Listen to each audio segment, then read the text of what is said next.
Hello everyone, this is Roli Pandey. This is the 6th chapter of NCERT science. 5 chapters इसके पहले के जो हैं वो हमारे कंप्लीट हो गए हैं। और जो भी बच्चे सीटेट की प्रिपरेशन कर रहे हैं या फिर मतलब जो जिन बच्चों को भी एनसीईआरटी 6th to 8th की पढ़नी है वो इन वीडियोस को देख सकते हैं। तो स्टार्ट करते हैं। चैप्टर है हमारा the living organisms characteristics and habitats. सबसे पहले समझते हैं ऑर्गेनिजम्स क्या होते हैं। ऑर्गेनिजम्स कहाँ पाए जाते हैं? इन्वायरमेंट में पाए जाते हैं। तो इन्वायरमेंट होता क्या है? इन्वायरमेंट क्या होता है?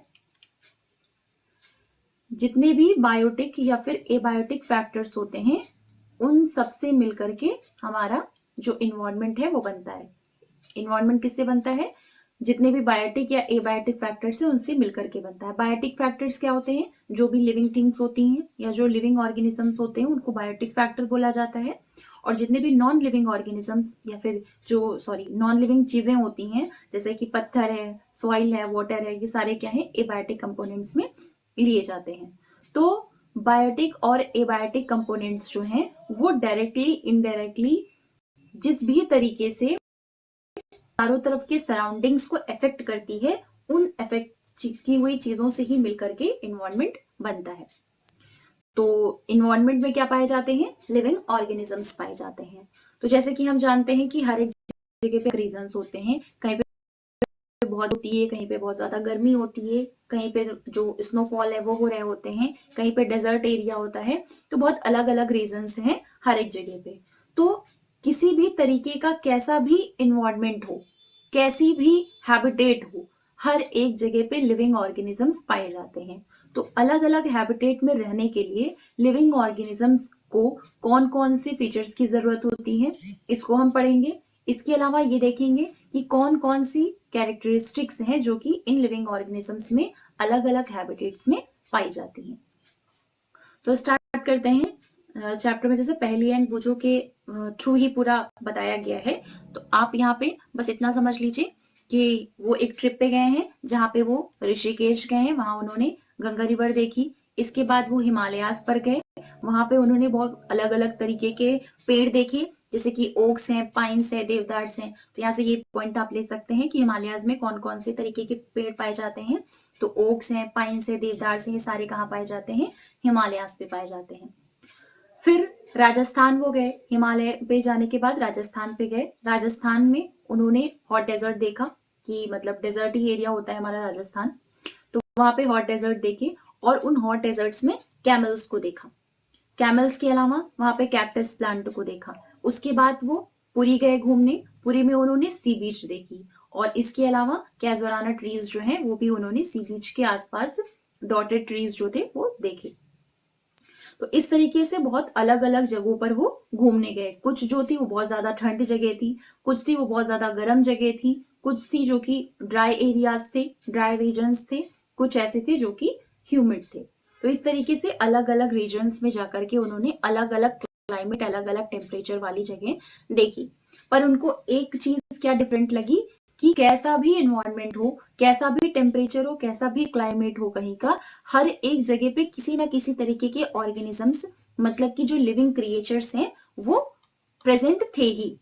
तो उन्होंने सोचा कि अर्थ पे क्या कोई ऐसी जगह भी हो सकती है जहां पर किसी भी तरीके का कोई भी लिविंग ऑर्गेनिज्म ना पाया जाता हो। तो इस चीज को चेक करने के लिए उन्होंने अपने घर के अंदर चेक किया तो कबर्ड के पास में उनको स्पाइडर दिखा।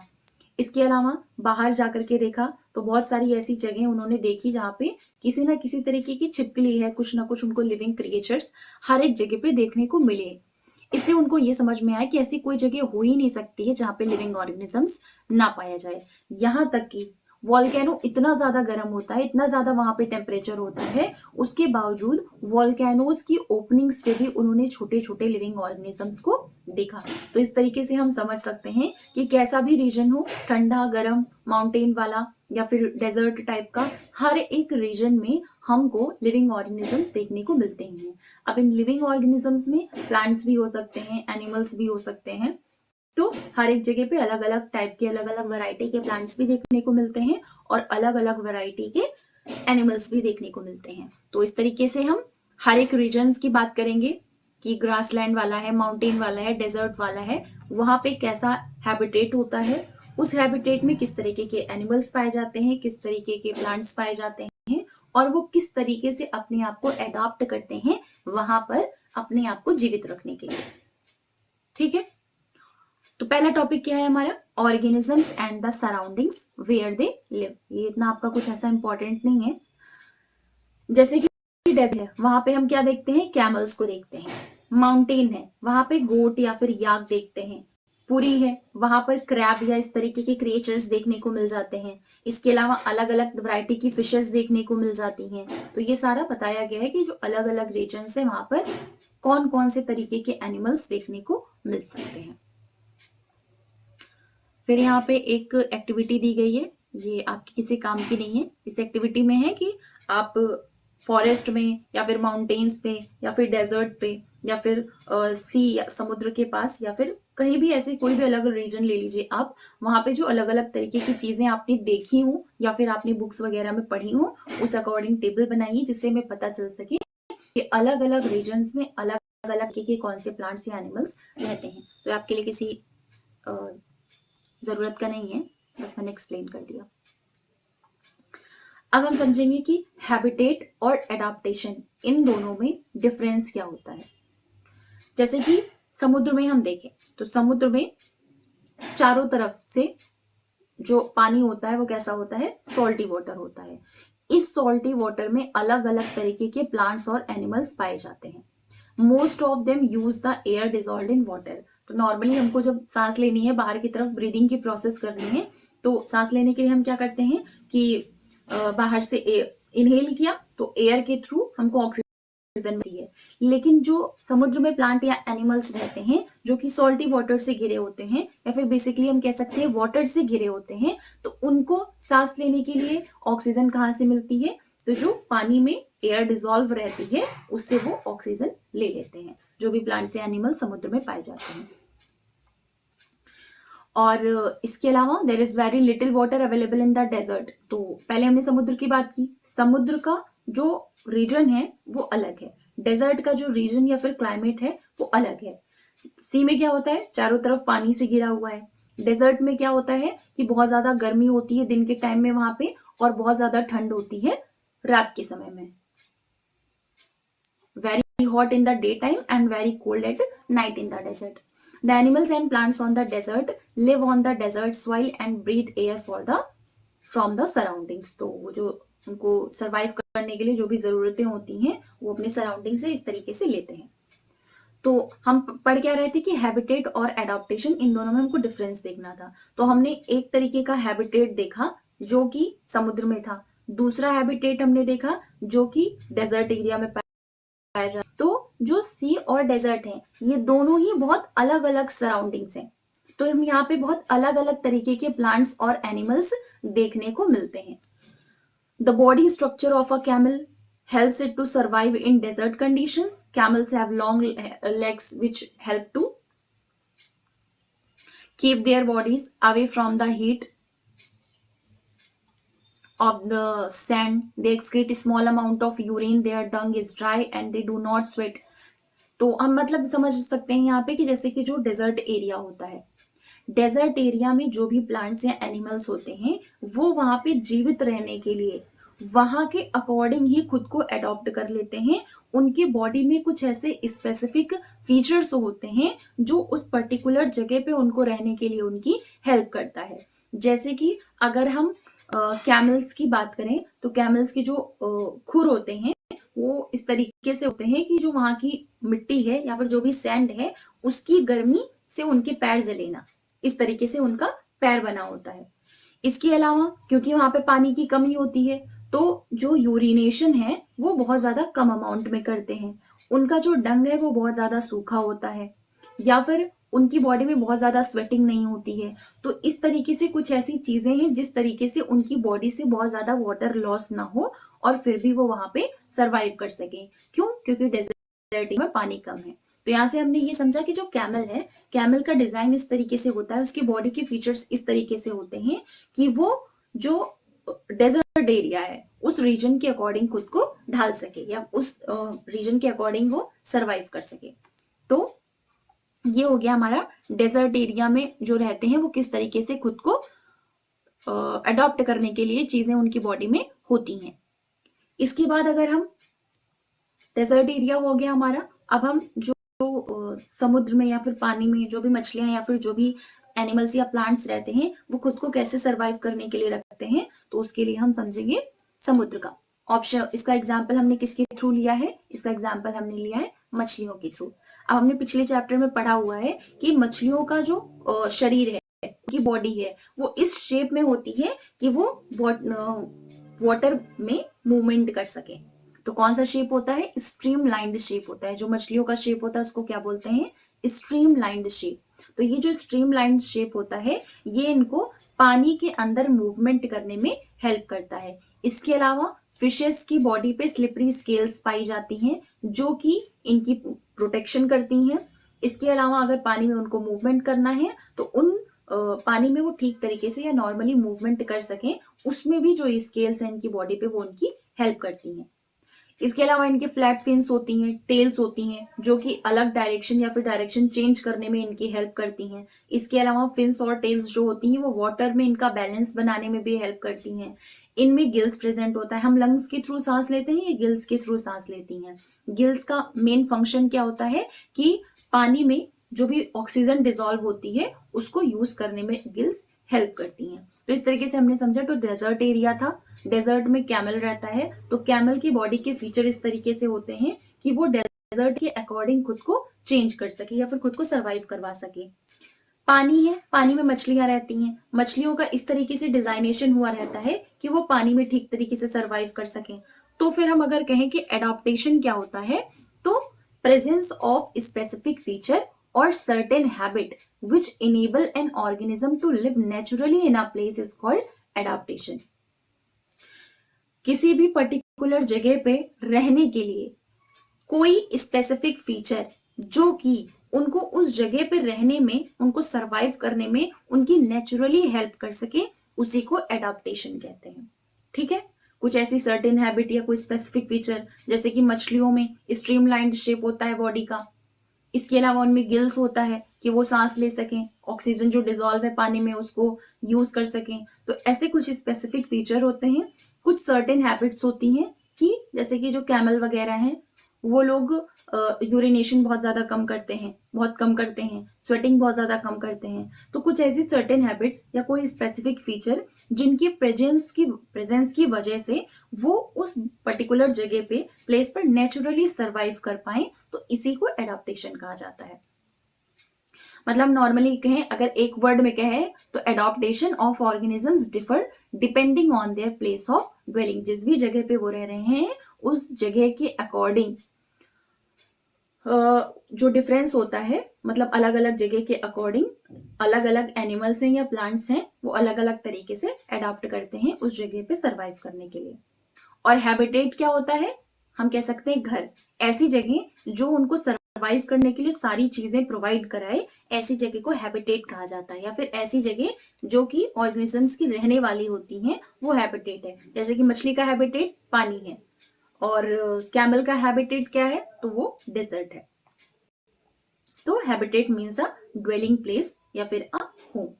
हैबिटेट क्या करता है? इनको फूड, वाटर, एयर, शेल्टर, बाकी जो भी उनकी जरूरत की चीजें होती हैं वो सारी चीजें प्रोवाइड कराता है। The plants and animals that live on land are said to live in terrestrial habitat.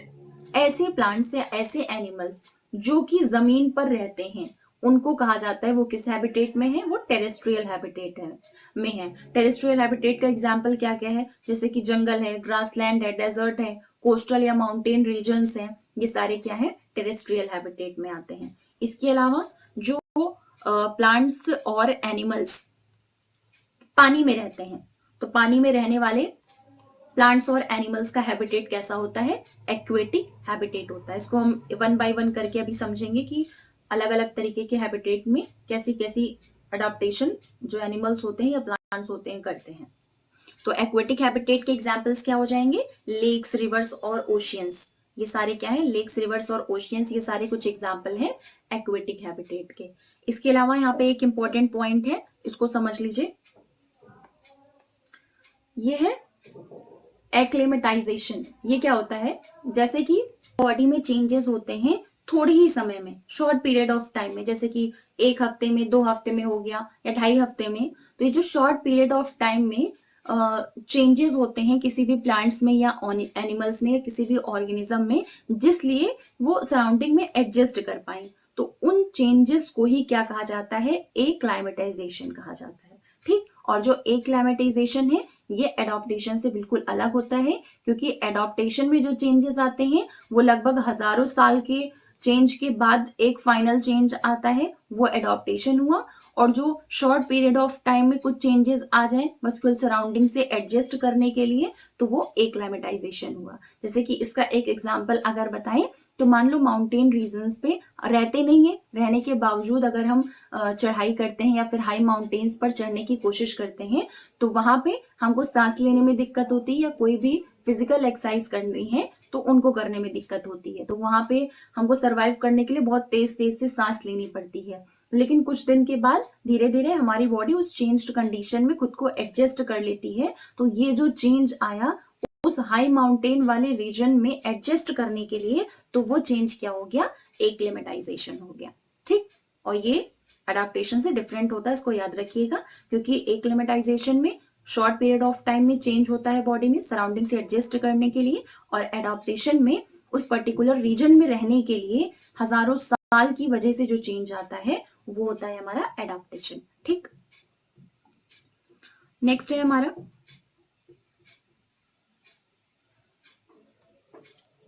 The organisms both plants and animals living in a habitat are its biotic component. The non living thing, मतलब बस यहाँ पे इतना बताया गया है, जितने भी प्लांट और एनिमल लिविंग होते हैं वो बायोटिक कंपोनेंट्स कहे जाते हैं, और जो भी रॉक्स है, सॉइल है, एयर, वाटर, ये सारी चीजें जो हैं वो सारी नॉन लिविंग थिंग में होती हैं, तो उनको एबायोटिक कंपोनेंट कहा जाता है। ठीक, अब यहाँ पे ये आपको एक एक्टिविटी करके दिखाई गई है, बताया गया है, जिसमें कि हमने क्या किया है कि मान लो मूंग सीड्स हैं, मूंग सीड्स को, सूखी मूंग सीड्स कुछ इकट्ठा करके हमने ले ली, उसके बाद उनमें से 20-30 बीज जो हैं उठा करके एक किनारे रख दिया, और बाकी की जितनी थी उन सबको भिगो करके रख दिया। अब जो भिगोया हुआ बीज है उनको भी हम 4 पार्ट्स में डिवाइड करेंगे। पहला पार्ट जो है वो 3 से 4 दिन के लिए क्या करेंगे, पूरी तरीके से पानी में भिगो करके सबमर्ज करके रख देंगे। एक पार्ट को क्या करेंगे, जो सोक्ड सीड्स हैं, थोड़े जो सूखे हुए थे उनको हमने साइड कर दिया था, बाकी जो हमारा बचा हुआ पार्ट था उनको हमने सोक्ड सीड्स में रख दिया, मतलब जो सोक्ड सीड्स है, भिगोई हुई बीज हैं सारे, उन भिगोई हुई सीड्स का 4 हिस्सा कर दिया, जिसमें से एक हिस्सा पानी में पूरी तरीके से डुबो करके रख दिया 3-4 दिन के लिए, एक हिस्सा जहां पर सनलाइट आ रही हो वहां पर रख दिया, बाकी एक हिस्सा जहां पे बिल्कुल भी, मतलब बिल्कुल ही लाइट ना आ रही हो, पूरी तरीके से अंधेरा हो, जैसे कबर्ड वगैरह है वहां पर उठा करके रख दिया, और जो आखिरी पार्ट था उसको किसी ऐसी सराउंडिंग में रख दिया जो कि बहुत ज्यादा ठंडी है, जैसे कि रेफ्रिजरेटर वगैरह में रख दिया। अब ये रखने के पीछे, मतलब ये जो एक्टिविटी, ये सारी चीजें करने के पीछे का मतलब क्या है कि अलग अलग कंडीशंस में अलग अलग जो एबायोटिक फैक्टर्स होते हैं, अलग अलग एबायोटिक फैक्टर्स की वजह से अलग अलग स्पीड से जो सीड्स का जर्मिनेशन है वो होगा। तो यहाँ पे बस यही समझाने का मतलब था कि जितने भी एबायोटिक फैक्टर्स होते हैं, जैसे कि एयर है, वाटर है, लाइट, हीट है, तो ये सारे जो एबायोटिक फैक्टर्स हैं वो प्लांट्स की ग्रोथ के लिए इंपॉर्टेंट होते हैं। इसके अलावा ये ज्यादा मात्रा में मिल रही हैं या कम मात्रा में मिल रही हैं, उस हिसाब से प्लांट का ग्रोथ भी होता है। तो ये सारी चीजें बहुत अफेक्ट करती हैं किसी भी प्लांट की ग्रोथ को।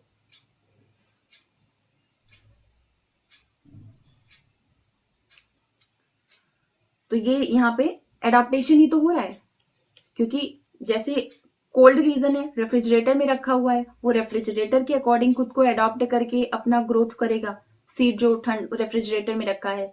जो धूप के प्रेजेंस में रखा हुआ है वो धूप के अकॉर्डिंग खुद को अडॉप्ट करके खुद का ग्रोथ करेगा। इसी तरीके से जो अंधेरे में रखा हुआ है वो अंधेरे के अकॉर्डिंग खुद को अडॉप्ट करके ग्रो करेगा। तो मतलब जो अडॉप्टेशन है वो एक तरीके का मेथड होता है जिसके द्वारा ऑर्गेनिजम्स उस पर्टिकुलर क्लाइमेट में ठीक तरीके से एडजस्ट कर सके। ठीक, तो ये तो हमने समझ लिया कि जो अडॉप्टेशन होता है वो शॉर्ट टाइम में नहीं होता है, क्योंकि जो एबायोटिक फैक्टर्स होते हैं वो हर एक जगह पे धीरे धीरे चेंज होते रहते हैं। तो एडॉप्टेशन जो है वो एबायोटिक फैक्टर्स के अकॉर्डिंग धीरे धीरे धीरे धीरे चेंज होते हुए फाइनली हजारों सालों में जाकर के चेंज ला पाता है, वो एडॉप्टेशन होता है। और जो कम टाइम में होगा, शॉर्ट पीरियड ऑफ टाइम में, वो एक्लेमेटाइजेशन होगा। Organisms adapt to different abiotic factors in different ways. अलग अलग, अभी हमने करके देखा ना, फ्रिज में रखा, इसके अलावा बिल्कुल अंधेरी जगह पे रखा, या इसके अलावा जो सनी एरिया था वहां पे रखा। तो इस तरीके से अलग अलग एबायोटिक फैक्टर्स में अलग अलग तरीके से ऑर्गेनिजम्स एडाप्टेशन करते हैं। तो ये हो गया हमारा एडाप्टेशन के बारे में। अब हम हर एक जो हैबिटेट होते हैं उनके बारे में समझेंगे। सबसे पहले टेरेस्ट्रियल हैबिटेट के बारे में पढ़ते हैं। सबसे पहले टेरेस्ट्रियल हैबिटेट में पढ़ते हैं। इसमें डेजर्ट्स आते हैं, इसके अलावा माउंटेन आते हैं, कोस्टल रीजन्स आते हैं। तो ये सारे किस में आते हैं? टेरेस्ट्रियल हैबिटेट में आते हैं। तो टेरेस्ट्रियल हैबिटेट में सबसे पहले डेजर्ट की बात करें तो डेजर्ट में हमने उनको तो पढ़ लिया, एनिमल्स को, सॉरी कैमल्स को, कि कैमल्स किस तरीके से वहां पे अडाप्टेशन करते हैं, यूरिनेशन कम करते हैं, स्वेटिंग कम करते हैं, जो उनका डंग होता है वो बहुत ज्यादा सूखा हुआ होता है। इसके अलावा वो बहुत टाइम तक पानी अपनी बॉडी में स्टोर करके रख सकते हैं जिससे कि उनको प्यास ना लगे। तो ऐसी कुछ चीजें होती हैं जिस तरीके से कैमल्स ने अपने आप को अडॉप्ट किया होता है डेजर्ट एरिया में रहने के लिए। बाकी के एनिमल्स जैसे कि रैट्स हैं या स्नेक्स हैं, ये भी डेजर्ट्स में पाए जाते हैं। तो जो ये रैट्स और स्नेक डेजर्ट में पाए जाते हैं वो क्या करते हैं, वहां पे सरवाइव करने के लिए, जैसे कि मिट्टी है, मिट्टी में गड्ढा वड्ढा बना करके अंदर बहुत नीचे डीप डाउन में जा करके गड्ढा बना करके, बरोज जिसको बोलते हैं, ऊपर जो है वो गुफा होती है, जो नीचे होती है उनको बरोज कहते हैं। तो डीप बिल्कुल मतलब मिट्टी के बिल्कुल गहराई में जाकर के बरोज बना करके दिन के टाइम में रहते हैं, और रात के टाइम में क्योंकि मौसम ठंडा हो जाता है तो वो बाहर निकल आते हैं। तो इस तरीके से जो डेजर्ट के एनिमल्स हैं, रैट्स हैं या स्नेक्स हैं, वो खुद को अडॉप्ट करके रखते हैं। तो उनका हैबिटेट कैसा है? डेजर्ट हैबिटेट है। अब यहाँ पे एक एक्टिविटी के थ्रू बताया गया है क्योंकि हमको इसकी कैरेक्टरिस्टिक्स पढ़नी है कि यहाँ पे जो प्लांट्स होते हैं वो किस तरीके से अडाप्टेशन करते हैं। तो उसके लिए यहाँ पे एक एक्टिविटी बताई गई है कि आप क्लास में 2 पौधे ले आइए, एक कैक्टस का और एक ऐसा कोई प्लांट जो जिसमें की बहुत सारी पत्तियां हैं। अब दोनों ही पौधों पर पॉलिथीन बैग बांध दीजिए। पॉलिथीन बैग बांधने के बाद उनको उठा करके धूप में थोड़ी देर के लिए रख दीजिए। धूप में रखने के बाद जब चेक करेंगे तो देखेंगे जो मतलब दोनों में से कौन सा पॉलीथीन बैग है जिसमें कि पानी बहुत ज्यादा आया है। तो जो कैक्टस वाला प्लांट होगा उसमें पानी कम, उसकी पॉलीथीन बैग में पानी कम इकट्ठा हुआ होगा, और जो लीफी प्लांट है उसमें पानी ज्यादा इकट्ठा हुआ होगा। क्यों? क्योंकि जो डेजर्ट के प्लांट्स होते हैं, तो सबसे पहले समझ लेते हैं ट्रांसपिरेशन। ट्रांसपिरेशन क्या होता है?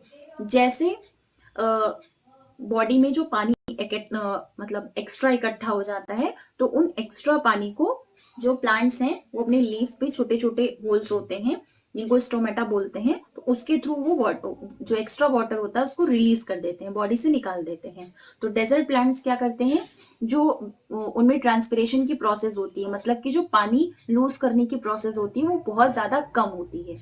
जो डेजर्ट प्लांट्स होते हैं उनमें या तो लीव्स बिल्कुल ही नहीं होती हैं, या फिर बहुत ज्यादा छोटी होती हैं, या फिर वो स्पाइन्स के फॉर्म में या कांटेदार तरीके की होती हैं। ऐसा क्यों होता है? जो कांटेदार पत्तियां होती हैं या फिर जो छोटी पत्तियां होती हैं वो एक तो वाटर लॉस कम कर देंगी, जो ट्रांसपिरेशन के टाइम में वाटर का रिडक्शन होता है लीव से वो कम हो जाएगा। दूसरी चीज क्या है कि जो लीफ लाइफ के स्ट्रक्चर होते हैं कैक्टस में, वो लीफ लाइक स्ट्रक्चर होता है, लीव्स नहीं होती हैं। वो कैसा होता है? वो होता है स्टेम। तो जो फोटोसिंथेसिस की प्रोसेस है, जैसे कि ये कैक्टस वगैरह है, तो वहां पे स्टेम्स के थ्रू ही होती है। मतलब हम कह सकते हैं कि यूजुअली ऐसा होता है कि जो डेजर्ट में प्लांट्स पाए जाते हैं उनमें लीव्स की जगह पे स्टेम्स होते हैं जो कि ज्यादा हाईलाइट होते हैं। फोटोसिंथेसिस की प्रोसेस भी उनमें स्टेम्स के थ्रू ही होती है, और ये कहाँ पे होता है? जो डेजर्ट में प्लांट्स होते हैं उनमें होता है। ठीक। इसके अलावा एक और कैरेक्टरिस्टिक्स होती हैं इनकी, जो डेजर्ट में प्लांट्स पाए जाते हैं, इनकी स्टेम जो होती है वो थिक वैक्सी लेयर से कवर्ड होती है, जिससे कि जो कैक्टस की टिश्यूज है उसमें ज्यादा से ज्यादा पानी स्टोर हो सके, बहुत ज्यादा रिलीज ना हो पानी। ठीक। तो ये हमने क्या पढ़ा? डेजर्ट वाला जो हैबिटेट था उसके बारे में। अब माउंटेन रीजन्स में कैसा हैबिटेट होता है उसको समझते हैं। पहली चीज तो बहुत ठंडी जगह होती है, हवाएं बहुत तेज चलती रहती हैं, कुछ तो ऐसे होते हैं जहाँ पे बहुत ज्यादा स्नोफॉल हो रहा होता है। लेकिन इसके बावजूद यहाँ पे भी बहुत सारे वैरायटी के प्लांट और एनिमल्स पाए जाते हैं। अब देखेंगे किस तरीके के प्लांट्स हैं या ट्रीज हैं जो यहाँ पे पाए जाते हैं। तो यहाँ के जो ट्रीज होते हैं वो कोन शेप के होते हैं। इसके अलावा इनकी जो ब्रांचेस होती हैं वो इस तरीके की स्लोपिंग ब्रांचेस, ये कोन शेप के होते हैं। इसके अलावा स्लोपिंग ब्रांचेस होती है कि इसके ऊपर जब बारिश होके पानी गिरे या फिर इस पे जब बर्फ गिरे तो ये ढनंग करके नीचे गिर जाए।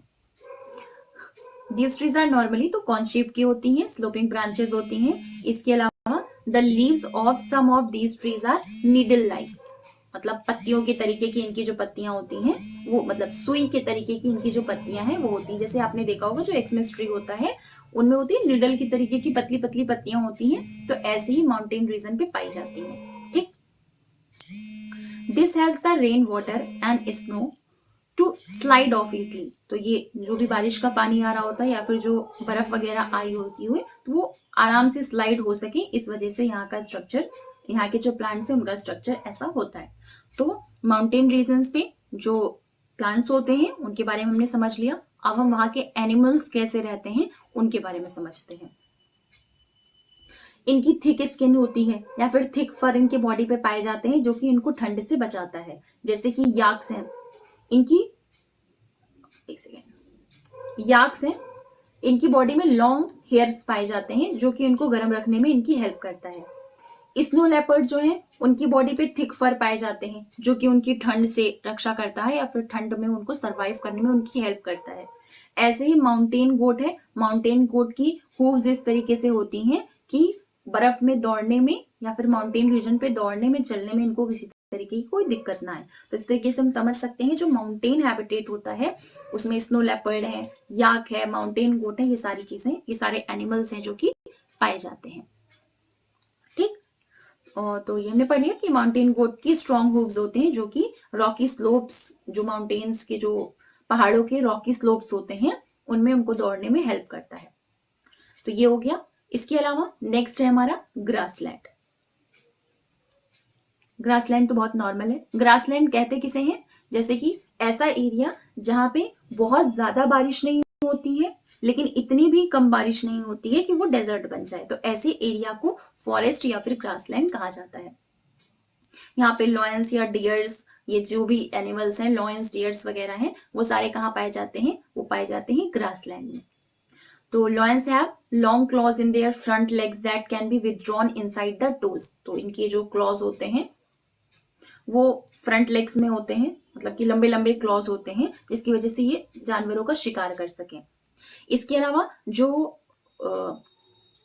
लॉयंस है वो किस कलर के होते हैं? थोड़ा सा लाइट ब्राउन कलर के होते हैं जो कि इनको सूखी झाड़ियों के पीछे छिपने में हेल्प करता है, क्योंकि ये सूखी झाड़ियों के पीछे छुप करके शिकार करते हैं जानवरों को खाने के लिए। द आईज इन फ्रंट, और इसके अलावा इनकी जो आंखें हैं वो कहाँ पे होती हैं? इनके चेहरे के फ्रंट पे होती हैं, जिससे कि ये जो इनका शिकार है उसकी करेक्ट लोकेशन पता कर सके कि कहाँ पर मेरा शिकार है। तो इस तरीके से समझ सकते हैं इनका एडाप्टेशन बॉडी का इस भी तरीके से होता है, इस तरीके से होता है कि इनकी जो आंखें हैं वो इनके फेस के बिल्कुल फ्रंट में होती हैं। जो हिरन है, हिरन किस तरीके से एडाप्टेशन करता है ग्रासलैंड में? ये अपने प्रेडेटर्स की प्रेजेंस को पता कर सके, इसके लिए इनके बड़े बड़े कान होते हैं। स्ट्रॉन्ग टीथ्स होते हैं क्योंकि जो स्टेम्स होती हैं ये वेजिटेरियन मतलब ये प्लांट्स को खाते हैं, तो प्लांट्स की स्टेम्स बहुत हार्ड रहती हैं, तो हार्ड प्लांट स्टेम्स को चबाने के लिए इनकी हेल्प हो सके तो उसके लिए इनके स्ट्रॉन्ग टीथ होते हैं। इनके कान बड़े बड़े होते हैं कि प्रेडेटर्स अगर हैं आसपास कहीं पे तो उनको वो पता लगा सकें, तो उसके लिए इनके लंबे लंबे कान होते हैं। इनके पैर इस तरीके से होते हैं कि ये बहुत तेजी से भाग सकें, जब भी कोई प्रेडेटर इनका पीछा कर रहा हो तो बहुत तेजी से भाग सकें, इसके लिए इनकी जो पैर हैं वो इस तरीके से डिजाइंड होते हैं कि बहुत ज्यादा स्पीड में ये भाग सकें। इनकी जो आंखें होती हैं वो सर के दोनों साइड होती हैं, हेड के दोनों तरफ होती हैं, जिससे कि अलग अलग डायरेक्शंस में अगर कोई खतरा है तो उसको ये भाप सकें और अपनी रक्षा कर सकें। तो ये काम होता है डियर का। इस तरीके से डियर अपने आप को अडॉप्ट करता है ग्रासलैंड में। ठीक, तो हमने क्या पढ़ लिया, माउंटेन्स में कैसा प्लांट्स और एनिमल्स का अडेप्टेशन होता है, ग्रासलैंड में कैसा होता है, डेजर्ट में कैसा होता है। अब हम पढ़ेंगे एक्वेटिक हैबिटेट्स में कौन कौन सा आता है। तो ओशियंस हैं, लेक्स हैं, पॉन्ड्स हैं, ये सारी चीजें किस में आएंगी, ये आएगी आपकी एक्वेटिक हैबिटेट में। तो सबसे पहले पढ़ते हैं ओशियंस में। Many other sea animals have streamline bodies. तो ये तो हमने पढ़ा ही है कि जो पानी है या फिर ओशियन वगैरह है, समुद्र है, वहां सब जो मछलियां रहती हैं वो स्ट्रीमलाइंड शेप की उनकी बॉडी होती है, जिससे कि वो पानी में ठीक तरीके से मूवमेंट कर सकें। इसके अलावा स्क्विड्स और ऑक्टोपस ये वहां पाए जाते हैं जिनकी स्ट्रीमलाइन शेप बॉडी नहीं होती है, लेकिन ये क्या करते हैं, समुद्र के बिल्कुल गहराई में जाकर के सीबेड के पास रहते हैं, और जब भी इनकी तरफ चलता हुआ कोई भी सी एनिमल आता है तो वो उसका शिकार करके उसको खा लेते हैं। और जब इनको बॉडी में वाटर में मूवमेंट करना होता है तब ये क्या करते हैं, अपने बॉडी को स्ट्रीमलाइन शेप में कन्वर्ट कर लेते हैं। ऑक्टोपस और स्क्विड्स ये भी ऐसे सी एनिमल्स है जिनमें गिल्स पाई जाती हैं, जिससे कि ये वाटर में डिसॉल्व ऑक्सीजन का यूज कर सकें। अब यहाँ पे ये चीज ध्यान रखने वाली है कि डॉल्फिन और व्हेल्स ये दो ऐसी मछलियां हैं जिनकी बॉडी में गिल्स नहीं पाए जाते हैं, ये बिना गिल्स के ही सांस लेती हैं। तो गिल्स की जगह पे इनके पास क्या होता है, नॉस्ट्रिल या फिर ब्लो होल पाया जाता है। तो ये नॉस्ट्रिल और ब्लो होल जो है ये होता कहाँ पे है, ये हेड के अपर पार्ट में होता है। तो जब भी इनको सांस लेनी होती है तो ये क्या करती हैं, ऊपर चलते हुए आती हैं और सरफेस जो पानी का सरफेस है वहां पर तैरती हुई जाती हैं, तब ये सांस लेती हैं।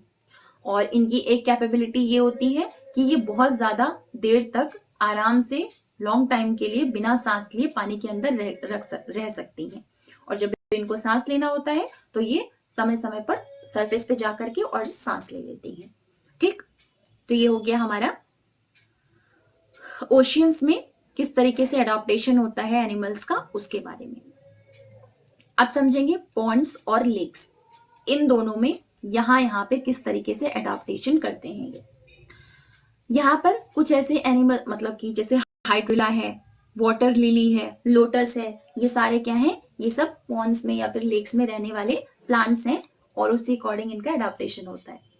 तो पॉन्ड्स में या लेक्स में कुछ प्लांट्स ऐसे होते हैं जो कि इस तरीके से नीचे की तरफ ग्रो करते हैं और उनकी स्टेम्स बढ़ते बढ़ते क्या करती हैं, वाटर के सरफेस पे जाती हैं। तो उनकी पत्तियां और जो उनके फ्लावर हैं वो वहीं सरफेस पर ही फ्लोट करते रहते हैं। कुछ प्लांट्स ऐसे होते हैं जिनका रिबन की तरीके का स्ट्रक्चर होता है, और कुछ प्लांट्स ऐसे होते हैं जिनकी लीव्स इस तरीके से अलग अलग होती हैं, जिससे कि जब पानी यहाँ से बहे तो फिर इनको किसी तरीके का कोई डिस्टर्बेंस ना हो, ये आराम से वहां पे रह सकें। जो नॉर्मली ग्रासलैंड पे जो प्लांट्स वगैरह उगते हैं तो उनको तो वाटर और न्यूट्रिएंट्स चाहिए होते हैं, मिनरल्स वगैरह चाहिए होते हैं, इस वजह से ये इनकी जो जड़ें हैं वो बहुत ज्यादा इंपॉर्टेंस रखती हैं। लेकिन जो पॉन्ड्स और लेक्स में प्लांट्स पाए जाते हैं उनको रूट से सिर्फ इतनी ही चाहिए होती है कि बस केवल वो पकड़ बना करके सॉइल में और वहां पर फर्मली खड़े हो सके, बस इसके लिए उनको जरूरत होती है। इसलिए इनकी जो रूट्स होती हैं वो बहुत ज्यादा छोटी छोटी होती हैं। जो इनकी स्टेम्स होती हैं वो खोखली होती हैं और बहुत ज्यादा लंबी होती हैं। तो ये सारा हो गया हमारा जो पॉन्ड्स या लेक्स वगैरह में जो प्लांट्स रहते हैं उनके बारे में। अब यहाँ पे फ्रॉग्स भी पाए जाते हैं पॉन्ड्स वगैरह में। तो फ्रॉग्स का किस तरीके से अडॉप्टेशन होता है, पहली चीज तो ये पानी के अंदर और पानी के बाहर मतलब लैंड पे दोनों ही जगह पे रह सकते हैं। इनकी स्ट्रॉन्ग बैक लेग्स होती है, मतलब कि जो पीछे वाले पैर होते हैं इनके वो बहुत ज्यादा मजबूत होते हैं, जो कि इनकी उछलने में और अपने शिकार का मतलब प्रे करने में, शिकार करने में इनकी हेल्प करता है, शिकार को पकड़ने में। जो इनके स्ट्रॉन्ग बैक लेग्स होते हैं वो, जो इनकी फीट होती है वो वेब्ड होती है, वेब के तरीके की होती है, जाल की तरीके की होती है, जो इनको पानी में स्विम करने में इनकी हेल्प करती है। ये हो गया हमारा ऑल अबाउट हैबिटेट्स, मतलब जो टेरेस्ट्रियल हैबिटेट्स थे उनके बारे में, इसके अलावा जो एक्वेटिक हैबिटेट्स था उनके बारे में। अब थोड़ा सा लिविंग और नॉन लिविंग थिंग्स का डिफरेंशिएशन किस बेसिस पे किया जाता है, या फिर हम किस बेसिस पे कह सकते हैं कि हाँ ये लिविंग ऑर्गेनिजम्स हैं और ये नॉन लिविंग ऑर्गेनिजम्स हैं, हम उनको समझेंगे। तो इसमें कुछ खास आपका ऐसा कुछ समझने वाला है नहीं इधर की तरफ, बस इतना समझ लीजिए, वन बाय वन समझते हैं। जैसे कि जो लिविंग थिंग है वो किस तरीके से नॉन लिविंग थिंग से डिफरेंट मतलब डिफरेंशिएट करती है, उनको देखेंगे। तो सबसे पहला टॉपिक क्या आता है, फूड। हमको न्यूट्रिएंट्स चाहिए होते हैं, हमको फूड ही चाहिए होता है, क्योंकि हमको एनर्जी चाहिए। बॉडी की जितनी भी प्रोसेस होती हैं उनको करने के लिए हमें एनर्जी की जरूरत होती है, और वो एनर्जी कहाँ से मिलती है, हमको खाने से मिलती है। तो इससे पहला पॉइंट क्या हो गया, जितने भी लिविंग ऑर्गेनिजम्स होते हैं उनको फूड की जरूरत पड़ती है। तो जो एनिमल्स होते हैं वो तो प्लांट्स खा करके जीवित रहते हैं, मतलब कि जो एनर्जी है वो फूड की एनर्जी है वो कहाँ से उनको मिलेगी, प्लांट्स खा करके। और जो प्लांट्स हैं वो कैसे जीवित रहते हैं, वो अपना फूड खुद बनाते हैं फोटोसिंथेसिस की प्रोसेस से। इस तरीके से वो खाना खाते हैं एनर्जी लेने के लिए। तो प्लांट्स और एनिमल्स ये दोनों लिविंग ऑर्गेनिज्म हुए। क्यों? क्योंकि इनको फूड की जरूरत होती है, और वो फोटोसिंथेसिस की तरह फूड बना के या फिर प्लांट्स को खा करके जीवित रहने के लिए, एनर्जी लेने के लिए फूड का यूज करते हैं। तो ये हो गया फूड की जरूरत पहला। दूसरा है कि लिविंग ऑर्गेनिज्म नॉन लिविंग से किस तरीके से अलग है, ग्रोथ। लिविंग है मतलब कि आप प्लांट्स देखिए, प्लांट्स में ग्रोथ होती है, छोटे छोटे रहते हैं, बढ़ते बढ़ते ट्रीज में कन्वर्ट हो जाते हैं, या फिर हर्ब्स में या श्रब्स में कन्वर्ट हो जाते हैं। तो इसका मतलब जो प्लांट है वो ग्रो कर रहे हैं। इसके अलावा आपने उनको देखा, मतलब ह्यूमंस में क्या होता है, बच्चे पहले बहुत छोटे रहते हैं, छोटे रहने के बाद धीरे धीरे बढ़ते बढ़ते क्या होते हैं, एडल्ट के फॉर्म में इस तरीके से चेंज हो जाते हैं। मतलब कि इनका क्या हो रहा है, ग्रोथ हो रहा है। तो ग्रोथ की जो मतलब ग्रोथ भी एक कैरेक्टरिस्टिक्स है जो लिविंग ऑर्गेनिजम्स को डिफरेंशिएट करती है नॉन लिविंग ऑर्गेनिजम्स से। अब उसमें एनिमल्स में भी देख लेते हैं, जैसे कि चिक है, अंडे से मतलब कि जब हैचिंग करने के बाद जब चिक आता है तो वो चिक धीरे धीरे ग्रो होकर के हैन में या कॉक में कन्वर्ट हो जाता है। तो प्लांट्स का भी हम ग्रोथ देखते हैं, एनिमल्स का भी ग्रोथ देखते हैं, ह्यूमंस का भी ग्रोथ देखते हैं। तो ये सारे क्या हो गए, लिविंग ऑर्गेनिजम्स हो गए। तो जो ग्रोथ है वो सारे ही लिविंग थिंग्स में कॉमन होती है। नेक्स्ट क्या है, फूड हो गया हमारा, ग्रोथ हो गया। तीसरा क्या है, रेस्पायर, रेस्पिरेशन की प्रोसेस। जितने भी लिविंग ऑर्गेनिजम्स होते हैं वो रेस्पायर करते हैं, उनमें रेस्पिरेशन की प्रोसेस होती है। जब हम बाहर की हवा अंदर लेकर के जाते हैं सांस लेकर के तो उसे इनहेल कहते हैं, जब अंदर की हवा बाहर लेकर के जाते हैं तब उसे एक्सेल बोलते हैं। तो ये जो कंबाइंड प्रोसेस होती है इनहेलेशन और एक्सेलेशन का, इन दोनों से मिलकर के ब्रीदिंग की प्रोसेस एक कंप्लीट होती है। लेकिन रेस्पिरेशन बहुत लंबी प्रोसेस है, पूरा खाना डाइजेस्ट होकर के जब हमको एनर्जी मिलती है तब वो रेस्पिरेशन में आता है। और ब्रीदिंग क्या है, बस एक छोटा सा पार्ट है रेस्पिरेशन का। तो जो ह्यूमंस होते हैं वो भी रेस्पिरेशन की प्रोसेस करते हैं, प्लांट्स में भी रेस्पिरेशन की प्रोसेस होती है। बस हमारे उन मतलब प्लांट्स में और एनिमल्स में या फिर ह्यूमंस में डिफरेंस क्या होता है कि हम जब सांस लेते हैं तो ऑक्सीजन इनहेल करते हैं, और जब सांस बाहर निकालते हैं तब कार्बन डाइऑक्साइड रिलीज करते हैं। लेकिन प्लांट्स में क्या होता है कि वो दिन के टाइम में कार्बन डाइऑक्साइड रिलीज करती हैं और ऑक्सीजन रिलीज करते हैं और कार्बन डाइऑक्साइड को इनहेल करते हैं। और इसी का जस्ट अपोजिट हो जाता है रात के टाइम में। तो उनमें दोनों ही चलता है, इनहेल एक्सहेल। कभी ऑक्सीजन मतलब दिन के टाइम में कार्बन डाइऑक्साइड को इनहेल करेंगे और ऑक्सीजन को एक्सहेल करेंगे, और वाइस वर्सा हो जाता है रात के टाइम में। जो काउज हैं, बफेलोज हैं, डॉग्स हैं, कैट्स हैं, ये सारे भी ह्यूमंस की तरह होते हैं। तो फिर ह्यूमंस की तरह ही उनमें जैसे नॉर्मली हमारे अंदर ब्रीदिंग होती है वैसे उनमें भी पाई जाती है। तो ये हो गया थर्ड फैक्टर क्या था हमारा, रेस्पिरेशन।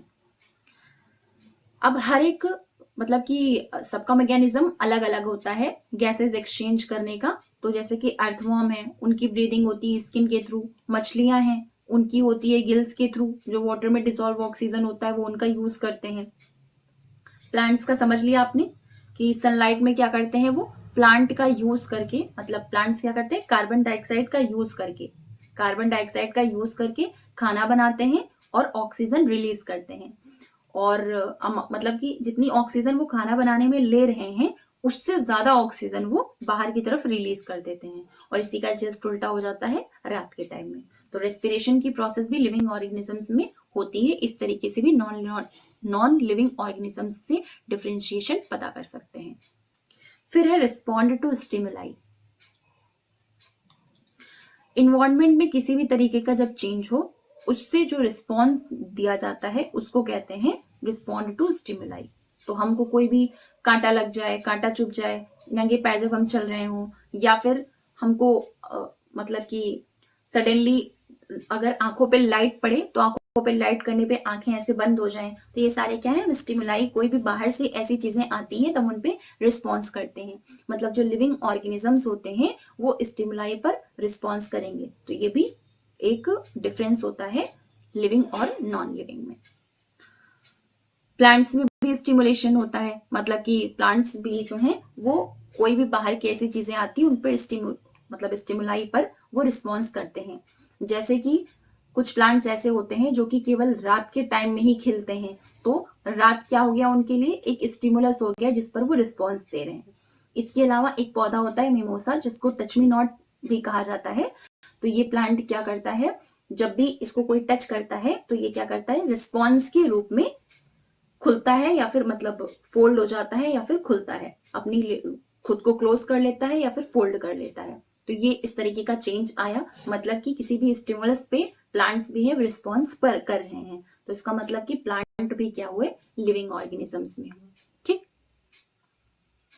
फिर नेक्स्ट है जो लिविंग ऑर्गेनिजम्स होते हैं वो एक्सक्रीट करते हैं। एक्सक्रीशन, जो भी खाना हमने खाया, मतलब हमारी बॉडी को फूड की जरूरत होती है, तो हमने खाना खाया, खाना खाने के बाद वो फूड जो है वो पूरा का पूरा तो यूज नहीं हो जाता है, कुछ ऐसा पार्ट होता है, मतलब कुछ ऐसा पोर्शन होता है जो कि यूटिलाइज नहीं होता है, तो वो क्या होता है, वेस्ट में आ जाता है। तो यही वेस्ट जब बॉडी से रिमूव होता है तो उस रिमूव पार्ट को एक्सक्रीट मतलब एक्सक्रीटा बोलते हैं। और जब एक्सक्रीट किया जाता है उस पर्टिकुलर वेस्ट प्रोडक्ट को तो उसको एक्सक्रीशन कहा जाता है।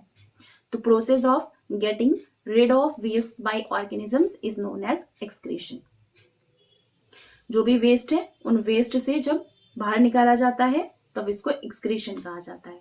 तो जो एक्सक्रीशन का काम है वो नॉर्मली हमको पता है, हमारी बॉडी में तो स्वेटिंग वगैरह के थ्रू एक्सक्रीशन होता ही है, लेकिन प्लांट्स भी हैं जो एक्सक्रीट करते हैं। तो वो किस तरीके से करते हैं, कुछ तो नॉर्मली जो अपनी स्टोमेटा के थ्रू जो भी वेस्ट चीजें हैं उनको बाहर निकाल देते हैं, लेकिन कुछ ऐसे होते हैं जो कि जितना भी वेस्ट प्रोडक्ट होता है उसको अपने प्लांट में ही उठा करके स्टोर करके रख लेते हैं, और इस तरीके से स्टोर करते हैं कि प्लांट को किसी तरीके का कोई हार्म ना हो। तो जैसे कि ये गम है, रबर है, ये सारे क्या है, वेस्ट प्रोडक्ट ही है प्लांट के। तो प्लांट्स में भी सेक्रीशन हुआ, प्लांट भी है जो एक्सक्रीट कर रहा है। तो excretion is another characteristics common to all organisms. ठीक है, फिर क्या है, रिप्रोडक्शन। रिप्रोडक्शन भी एक चीज है जो कि लिविंग ऑर्गेनिजम्स को नॉन लिविंग ऑर्गेनिज्म से अलग करती है। तो नॉर्मली क्या होता है कि जब हम जो प्लांट्स हैं वो सीड्स के थ्रू रिप्रोडक्शन करती, मतलब सीड्स के थ्रू उनका जर्मिनेशन वगैरह होकर के नए को जन्म देती हैं। ऐसे ही एनिमल्स में होता है, कुछ होते हैं जो कि एग्स ले करते हैं और कुछ होते हैं जो कि बच्चों को जन्म देते हैं। तो इस तरीके से रिप्रोडक्शन होता है। ठीक, तो ये भी हो गया हमारा, मतलब रिप्रोडक्शन भी एक ऐसा फैक्टर है जिसके through living organisms non living से डिफरेंशिएट करते हैं या फिर अलग होते हैं। तो ऐसा जरूरी नहीं, प्लांट्स में 3 तरीके से जो रिप्रोडक्शन की प्रोसेस है वो होती है। जैसे कि एक तो नॉर्मल जर्मिनेशन का प्रोसेस होता है, दूसरा होता है जैसे कि पोटैटो है, पोटैटो का छोटा सा पार्ट अगर हम उठा करके कहीं काट के लगा देंगे तो उसमें बड निकलना स्टार्ट हो जाता है। तो बडिंग और कटिंग, ये भी 2 प्रोसेस है जिनके थ्रू प्लांट्स में रिप्रोडक्शन होता है। आगे चल के हम पढ़ेंगे सेक्सुअल और एसेक्सुअल रिप्रोडक्शन ऑफ प्लांट्स, उसमें देखेंगे बडिंग और कटिंग वगैरह। ठीक है, तो कटिंग में क्या होता है कि हम प्लांट का कोई भी एक पार्ट होता है, जैसे कि ये है, इसको अगर हमने कट करके अलग कहीं पे लगा दिया तो इसमें लीव्स और प्लांट्स, नया प्लांट निकल करके आ जाएगा। तो कटिंग से, बडिंग से और नॉर्मल जर्मिनेशन के थ्रू पौधों में रिप्रोडक्शन की प्रोसेस होती है।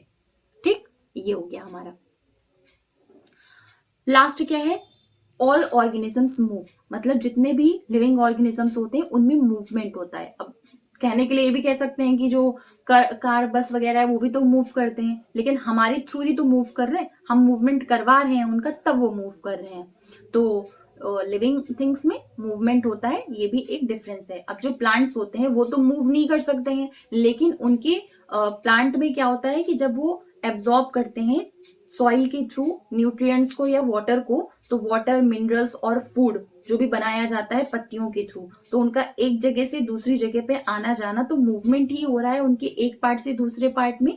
तो फिर लिविंग ऑर्गेनिजम्स में प्लांट्स भी आएंगे, क्योंकि उनके भी बॉडी में मूवमेंट हो रहा है अलग अलग पार्ट्स में, मतलब मिनरल्स का, वाटर का, और जो खाना बना है पत्तियों के द्वारा वो, तो एक पार्ट से दूसरे पार्ट में इन सब चीजों का मूवमेंट कराया जा रहा है, तो फिर इसका मतलब प्लांट्स भी हैं जो कि लिविंग थिंग्स में आएंगे। There is such a variety of living organisms, but all of them show some common characteristics. तो इस तरीके से हम समझ सकते हैं कि लिविंग ऑर्गेनिजम्स की वैरायटी तो बहुत ज्यादा है, लेकिन हर एक लिविंग ऑर्गेनिज्म क्या करते हैं, कुछ कॉमन कैरेक्टरिस्टिक्स को दिखाते हैं। जैसे कि अभी हमने पढ़ा, रिप्रोडक्शन है, ग्रोथ है, और ग्रोथ के अलावा मूवमेंट है, रेस्पिरेशन है, तो ऐसी बहुत सारी चीजें जो कॉमन कैरेक्टरिस्टिक्स होती हैं लिविंग ऑर्गेनिजम्स में। तो ये था हमारा। अब इसमें आपके लिए कुछ खास इंपॉर्टेंट है नहीं। कॉमन कैरेक्टरिस्टिक्स कौन सी है कि जितने भी लिविंग ऑर्गेनिजम्स उनको फूड की जरूरत है, जितने भी लिविंग ऑर्गेनिज्म रेस्पायर करते हैं, स्टिमुलाई पे रिस्पॉन्ड करते हैं, रिप्रोडक्शन करते हैं, मूवमेंट शो करते हैं, ग्रोथ होता है उनका, और लास्ट में मर जाते हैं। तो ये सारे क्या है, लिविंग थिंग्स में कुछ कॉमन कैरेक्टरिस्टिक्स होती हैं जो कि सब में होती ही होती है। ये हो गया हमारा। बस कुछ खास आपका ऐसा इंपॉर्टेंट है नहीं यहाँ पे।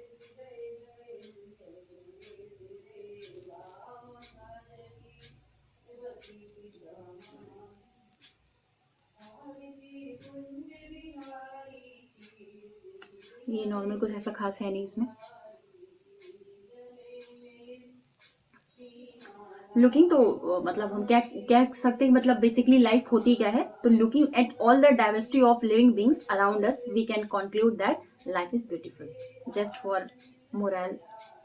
तो ये आपके लिए कुछ खास ऐसा इंपॉर्टेंट था नहीं। ये लास्ट पेज में this is all about this chapter, जिसमें हमने एडाप्टेशन पढ़ा क्या होता है, हैबिटेट पढ़ा, एक्वेटिक हैबिटेट क्या होते हैं, बायोटिक कंपोनेंट क्या होते हैं, एक्सक्रीशन क्या होता है, ग्रोथ क्या होता है, स्टिमुलस, रेस्पिरेशन, रिप्रोडक्शन, लिविंग, ये सारी चीजें हमने इस चैप्टर में पढ़ी। अब मिलते हैं नेक्स्ट चैप्टर में, मोशन, नेक्स्ट वीडियो में। Thank you.